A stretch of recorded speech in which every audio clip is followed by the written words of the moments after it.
Oi, gente! Olá, como está vocês? Alunos do 9º ano, aqui é a Leilândia Rodrigo dos Santos Carneiro, professora de língua portuguesa de vocês, passando por aqui para deixar mais uma videoaula, deixar mais um assunto que é interessantíssimo para vocês, na verdade a continuação do tema que estamos trabalhando, poemas, poesias, é o que nós estamos estudando agora, na verdade, e hoje nós trouxemos alguns elementos também presentes na poesia, no poema, e que nós precisamos conhecê-los, tá certo? Vamos lá?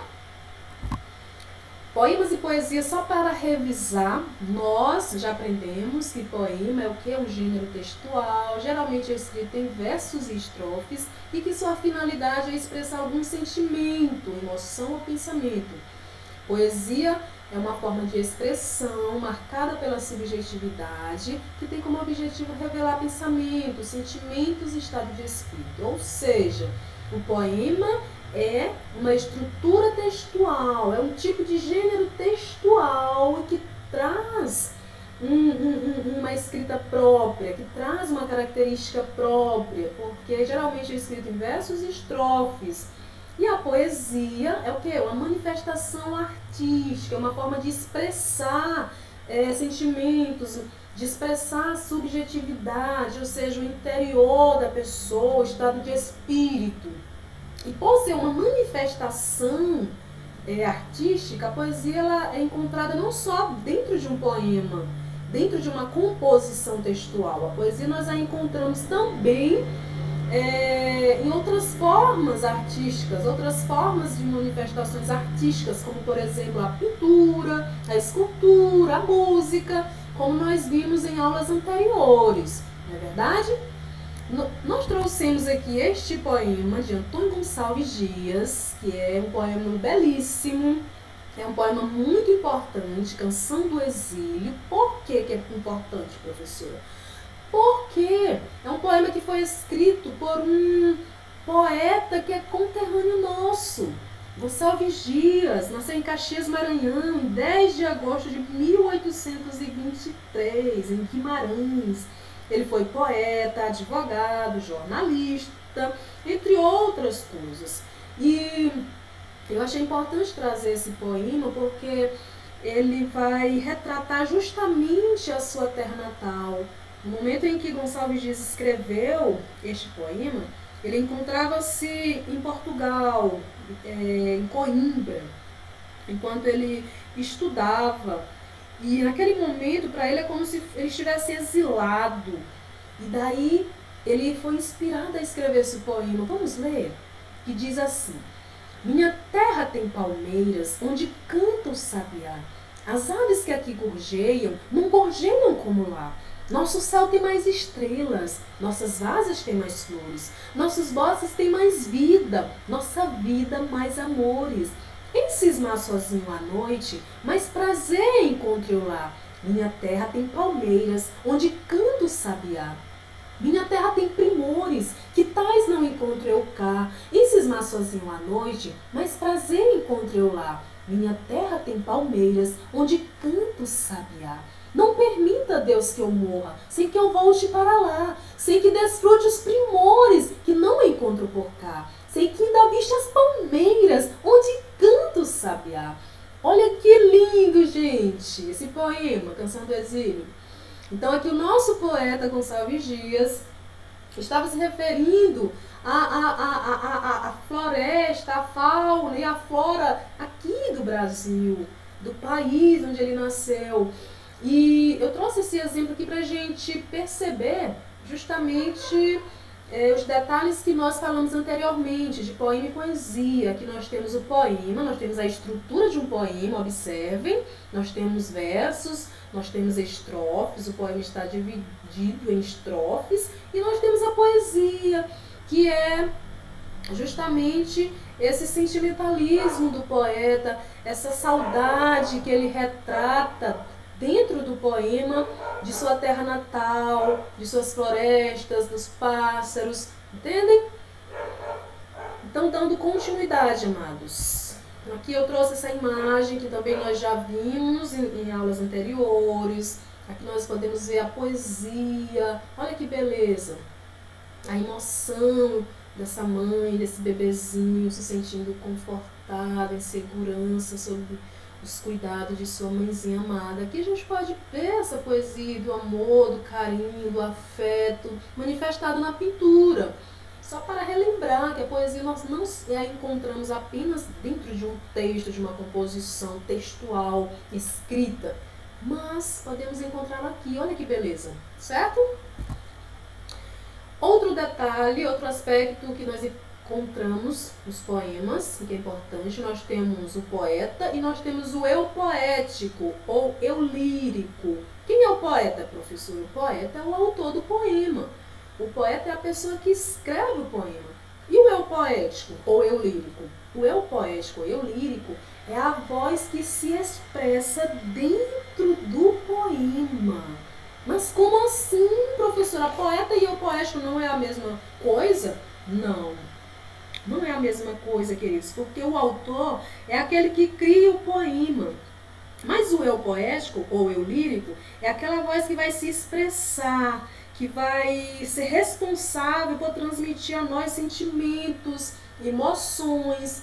E esta voz é uma criação do poeta. O eu poético é uma criação do autor do poema, mas não é necessariamente o próprio poeta. Eu trouxe inclusive aqui um exemplo para vocês de um poema de Dom Diniz.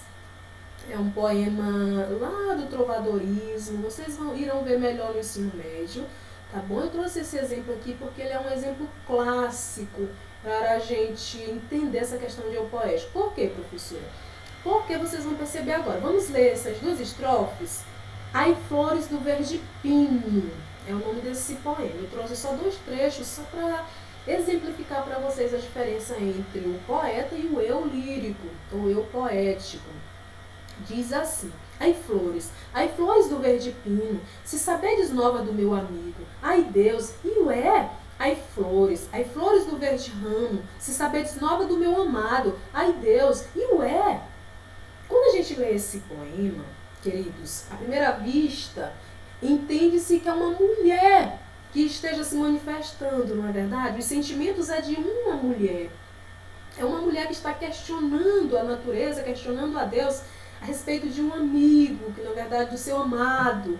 Que essas canções lá do trovadorismo traz esse detalhe do poeta se referir ao seu amado como amigo também, tá bom? E aqui a gente percebe que é uma voz feminina que está falando, porém o autor não é uma mulher, não é uma autora mulher. É Dom Diniz, na verdade era o rei, era chamado de o rei poeta.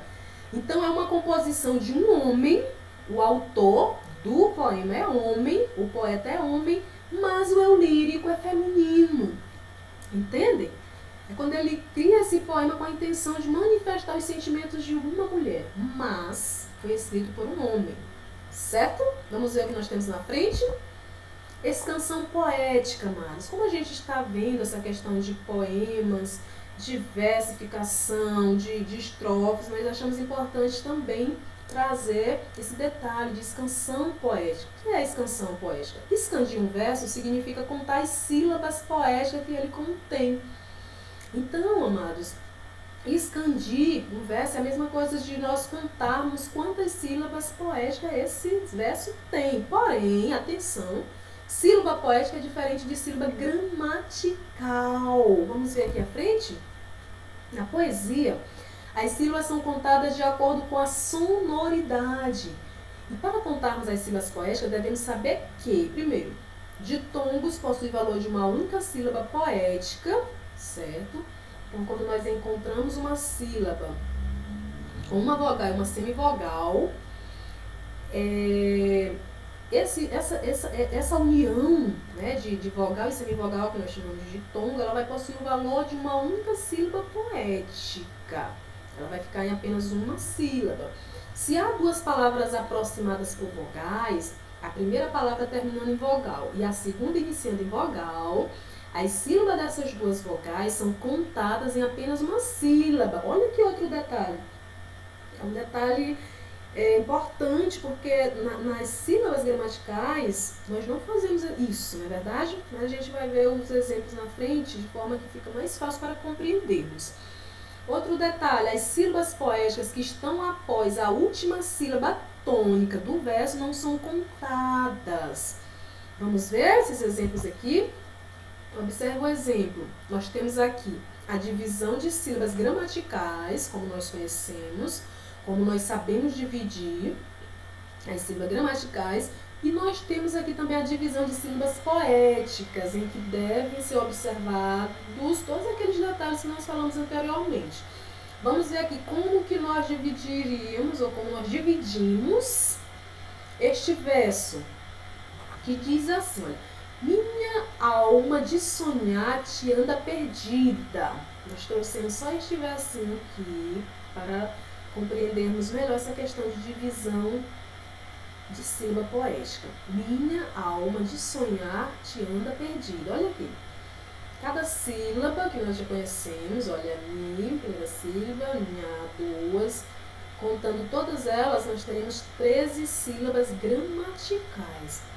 Agora, quando a gente vai para a divisão de sílabas poéticas, observando aqueles detalhes, observem que aqui nós só teríamos apenas 10 sílabas poéticas. Por quê, professor? Porque nós temos aquele detalhe ali atrás que diz que se há duas palavras aproximadas por vogais, que é quando a primeira palavra termina em vogal e a segunda inicia com vogal, o que vai acontecer? Essas sílabas irão ser contadas juntas. Elas serão apenas uma sílaba, que é o caso aqui, olha, minha alma, minha alma. Por quê? Porque nós temos aqui a primeira sílaba mi, não é isso? E nós temos aqui o nha, que vai se juntar com ao. Por quê? Porque nós temos o finalzinho da palavra minha, terminado com o vogal A, e o início da palavra alma, também iniciada por vogal A. Então, elas vão contrair-se e vão ficar na mesma sílaba. Aqui foi o primeiro detalhe observado. Vamos dizer, a primeira regra que deve ser observada na contagem de sílaba poética. O outro detalhe, olha aqui também nessa palavra aqui, sonhar-te. Nós temos o TE que termina em vogal e a palavra seguinte seria anda e também iniciada por vogal, vão ficar na mesma sílaba poética. E a última regra, nós devemos observar essa questão da sílaba tônica. Os versos de um poema que são contados, o que vai acontecer? A sílaba poética desses versos devem ser contadas até a última sílaba tônica, ou melhor, até a sílaba tônica da última palavra. Qual é a última palavra desse verso? A palavra perdida. Qual é a sílaba tônica de perdida? O DI. O que é a sílaba tônica, professor? É aquela sílaba que a gente pronuncia com mais força, com mais intensidade. Então, nós temos perdida. O que acontece? A contagem da sílaba poética vai vir até essa palavra aqui, até essa sílaba aqui, que nós contamos mais forte, de. E essa última sílaba da, nós iremos abrir mão dela. Não devemos contar esta última sílaba. Por quê? Porque a contagem vem até a última sílaba tônica, até a sílaba tônica da última palavra. Tá bom? Então, na divisão silábica gramatical, nós teríamos 13 sílabas gramaticais. Nós temos 13, mas quando você vai dividir poeticamente, nós só vamos ter quantas? 10 sílabas, porque nós observamos esse detalhe. Se a palavra termina em vogal e a palavra seguinte inicia por vogal, o que vai acontecer? Nós vamos juntar a última sílaba dessa palavra que termina por vogal com a primeira sílaba da palavra que inicia também com vogal. Vão ficar apenas uma sílaba poética. A contagem das sílabas poéticas irão até a sílaba tônica da última palavra. certo? Então aqui nós temos: minha alma de sonhar te anda perdida. Ok, amados? E nós trouxemos aqui também um trecho do poema de Gonçalves Dias, Canção do Exílio. Esse trecho aqui vai ficar mais claro para vocês. Nós vamos contar aqui as sílabas poéticas dessa estrofe, né? Eu trouxe só uma estrofe, a primeira estrofe do poema: minha terra tem palmeiras. Vamos contar aqui as sílabas poéticas desse verso. Nós temos aqui, olha: 1, 2, 3, 4, 5, 6, 7. Observem que nós paramos aqui nesta sílaba mei, palmeiras. Esta outra sílaba aqui a gente não conta, porque, lembra do detalhe anterior? A contagem das sílabas poéticas vai até a sílaba tônica, ou seja, aquela sílaba mais forte que nós pronunciamos da última palavra, tá bom? Então aqui palmei, então eu paro bem aqui. Portanto, eu tenho 7 sílabas métricas, ou seja, 7 sílabas poéticas. Se a gente for contar todos os outros aqui, também irá dar 7 sílabas poéticas. Olha só: onde canto sabiá. 1, 2, 3, 4, 5, 6, 7. Por que nós utilizamos aqui essa última sílaba, professora? Porque a última sílaba é a sílaba tônica, é a mais forte, ó, sabiá. Então ele vai entrar porque é a sílaba tônica. Aqui nós temos 1, 2, 3, 4, 5, 6, 7. Gorjeiam. Esse G é o mais forte, então a gente para aqui, deu 7 também. E 1, 2, 3, 4, 5, 6, 7.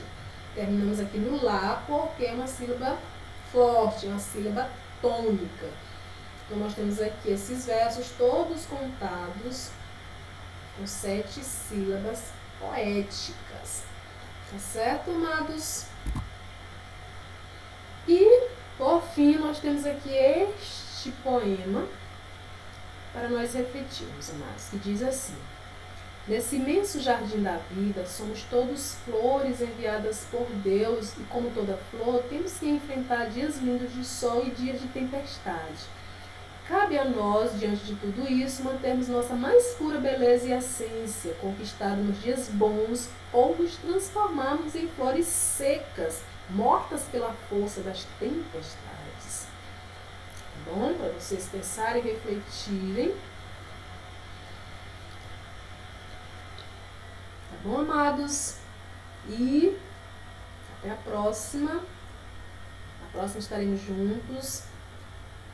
Se houve ou se ficou alguma dúvida, alguma confusão, na próxima aula a gente pode tirar as dúvidas juntos, tá bom? Tirar todas as dúvidas, acrescentar, tá certo? Tudo de bom pra vocês. Na próxima a gente se encontra, tá bom? Tchau, tchau.